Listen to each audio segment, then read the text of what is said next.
Hi, my name's Kate Faulkner and I'm a property expert, and more importantly today I am joined by the lovely Lucy Waters from Aria Finance, and you're a mortgage broker.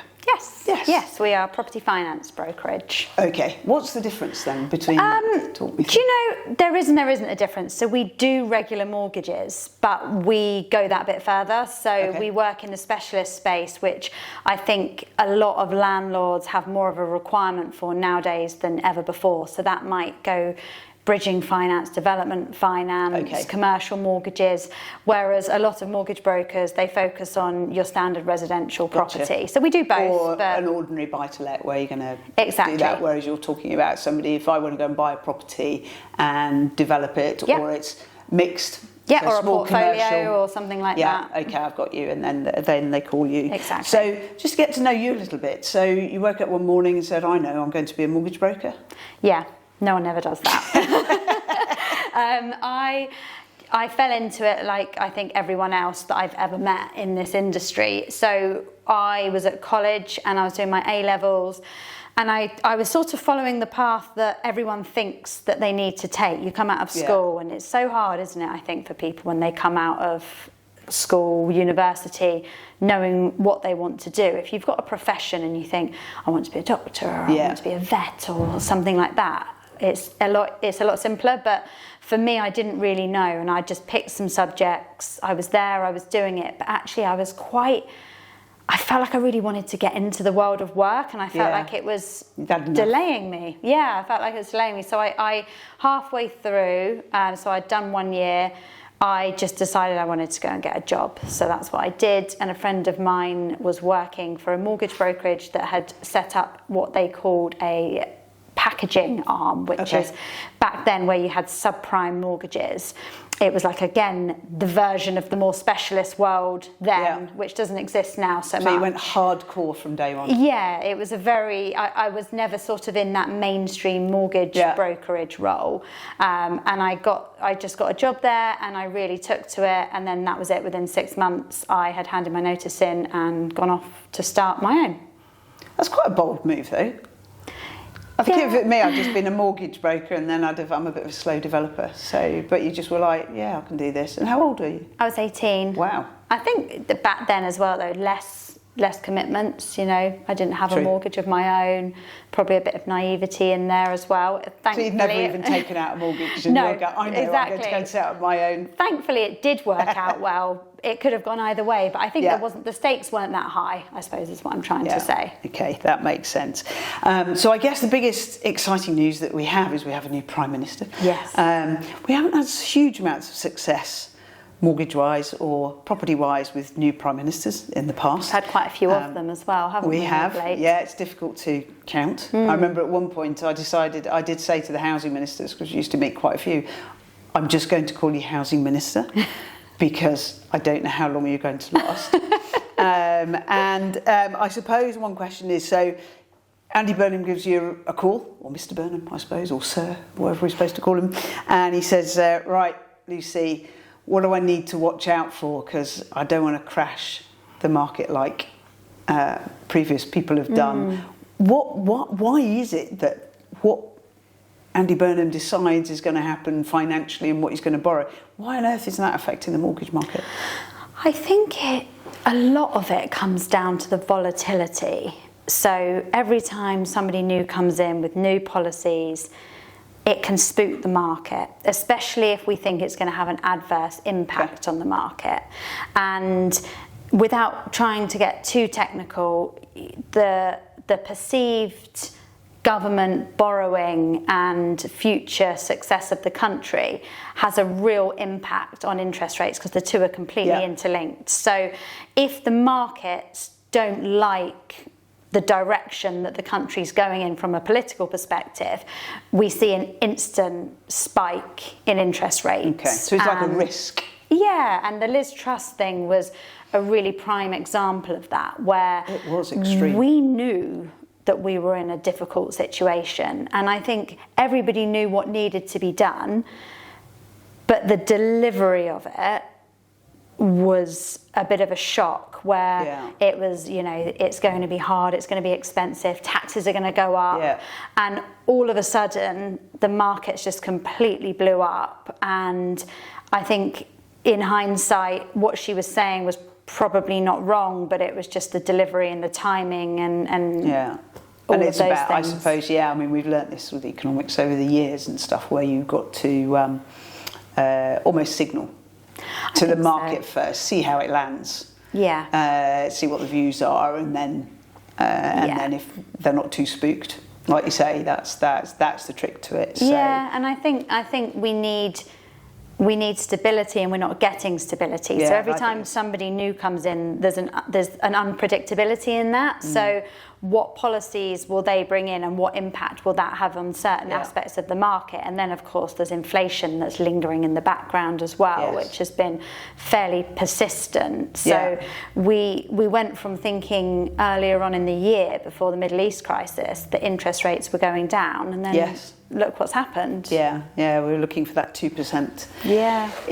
inflation rate, which kind of failed us a little bit. Okay, so as far as Mr. Burnham, don't speak the markets, keep everything steady. Yes, please. But I guess, I mean, we were talking about this earlier as well.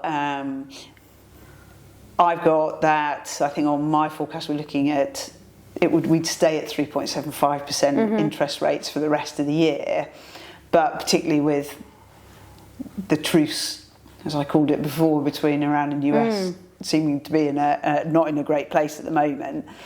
How worried are you, or what are you thinking about where we go with interest rates from here? Because I think I was thinking it was going to be steady, the war would be finished, and then we'd head back, I think, by this time next year, 27, we'd be looking at back to our 2%, and we can see rates coming down, but it's not looking so great at the moment. No, and I think there was a big part of me throughout all of this with the Middle East crisis that thought, I just don't see rates going up. Yeah, I just don't same. think we can stomach rates going up, and I think that they will hold them for as long as possible.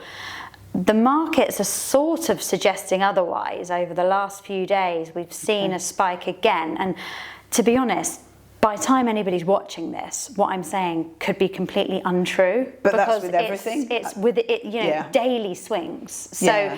I'm careful with what I say, because actually we talk about this a lot, and sometimes I watch back something that I said a few days ago and it's completely wrong. But I get that. I think that's the point of this, really. It's really fast Plays back moving to and what it's you were really saying. volatile. So I didn't think interest rates were going to go up. I think there's a possibility we could see a 0.25% rise if things don't settle. Up to around 4%. I mean, in the grand scheme of things, that's not the end of the world. We've been there, it's been worse. Yes. But I think it's more about sentiment than anything, Kate. I think people want to confidence. see things moving in the right direction. And a lot of people have sat on their hands and delayed plans because they think that interest rates are going to improve, and they haven't, which is just a shame, because it's stagnated lots of different sectors of the market. Yeah, and there's so many opportunities out there at the moment. I think so. You know, with stats I was reading from 20EA is that there's something like 15% more properties available for sale than we've seen, which is higher average than the last 10 years. Yeah. And I've never seen anything like it, with properties kind of coming through. So we've got a bit about sort of an idea of sort of where we are now, where things are going. And I guess moving on to sort of on the buy-to-let side of things, well, I never quite understand. Well, there's two things actually. One is, why on earth anybody buys a buy-to-let with cash?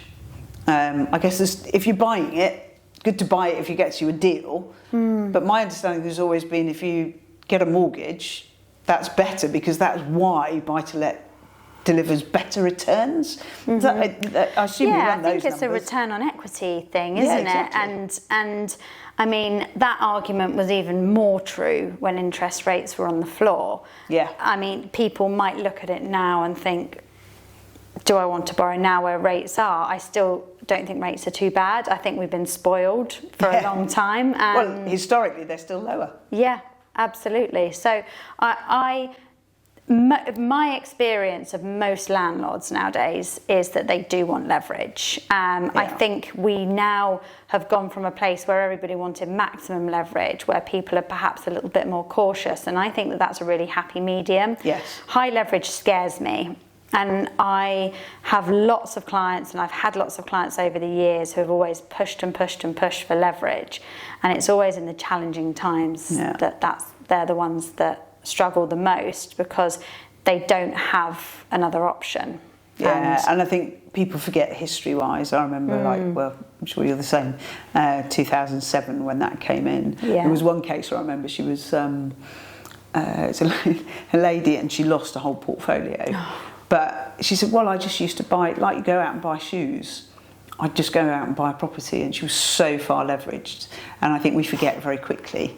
I do think there's more of a floor on property prices than we've seen before for lots of different reasons, but that leverage is, you've got to get it right, haven't you? Well, I think that's people that operate like that are operating or used to operating in an environment where capital appreciates in the way it does, whereas you'll know better than me on this because you're the data lady, but we're stagnant at best, and obviously it depends on where you are regionally, but in a lot of places property prices have gone the wrong way. So if you were already at the maximum loan to value and prices have come off, bear that in mind. We certainly see it when people come to refinance and actually they're above every lender's maximum loan to value, or the rents don't fit because interest rates have gone up so much, and their portfolio is stressed in a much lower interest rate environment. Yeah, and that makes a real difference. I mean, I'm also finding a big difference between, I don't know if lenders are picking this up, but a big difference between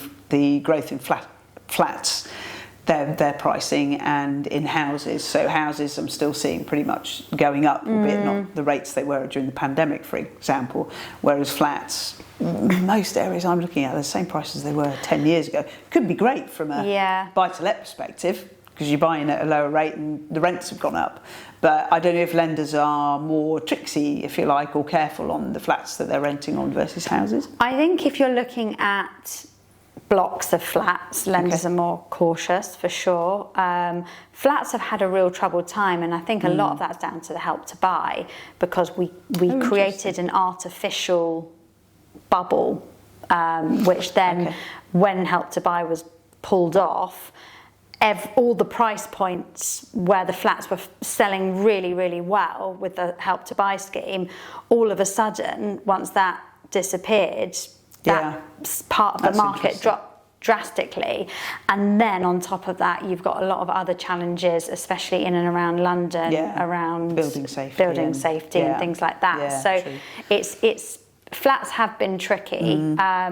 But you're right, these things are all cyclical, aren't they? So what's tricky today will come back tomorrow, and it's just a case of making sure whatever people are buying, that they're buying as well as they can. And are you saying, say it's a conversion, so if you've got 1930s house and it's converted into 2 flats, that's less of an issue perhaps for lenders? I think it's bulk. If you've got a big bulk, if somebody's built a block of, say, 30 apartments, we're seeing the pricing in the market for them fairly suppressed because of where yields have got to. So where people might have, I've seen valuations where somebody had their lending based on a 5 or 5.5% yield, and now it might be on a 7.5 or 8% yield. Has a massive impact. So that tends to be the bigger scale landlords that have either built to rent or have built to sell and haven't been able to sell, and therefore are, by virtue of that, having to rent. That's brilliant. And I think the other side of it with buy-to-let, and I know what landlords are like sometimes, they I'll go and find my own mortgage, I'll go and do it, and I'll save a fee and this, that and the other. But my understanding is you should always go to a broker for buy-to-let. So perhaps for those that maybe think they might go and save a few quid and do it themselves, I'm terrible at admin, and I'm far too, I couldn't be bothered really, so I'm your perfect target market.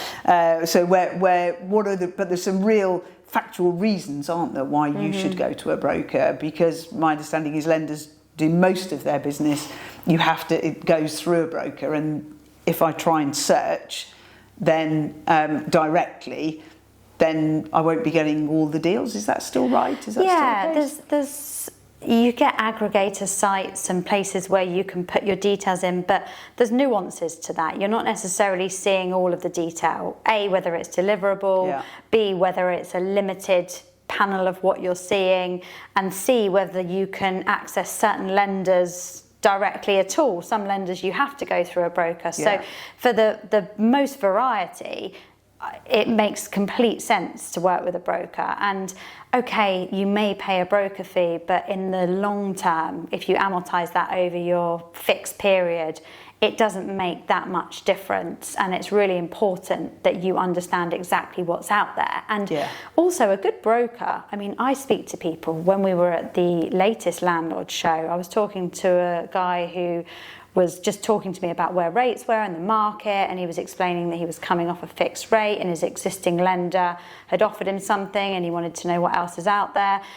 If somebody's existing lender has a product transfer that's best for them, a broker will tell them that. So brokers aren't there to try and grab trick you and put you in and put you in. Quite a trustworthy bunch, is that what you're telling us? Yeah, absolutely. And we're regulated. We have to do what's right for the customer. And we search the market, absolutely. And it's all about trying to find the most appropriate thing for the customer, because sometimes it's purely transactional. Find me the best rate. It's a standard individual buy to let. It's not that complicated. And other times somebody's rebanking a portfolio, and so for instance, I was looking at one just recently where the customer's with a private bank and is unhappy with the overall service that he's getting from the private bank.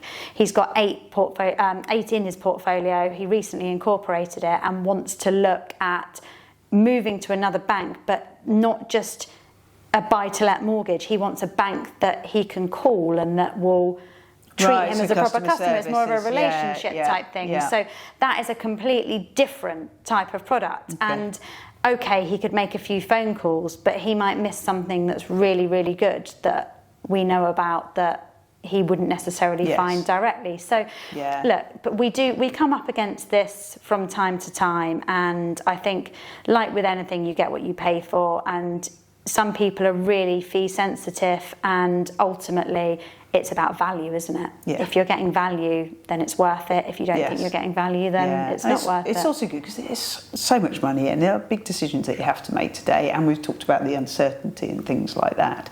So I think a lot of it is actually, for me, I want a second pair of eyes, and I want somebody that's doing this every day. Yeah.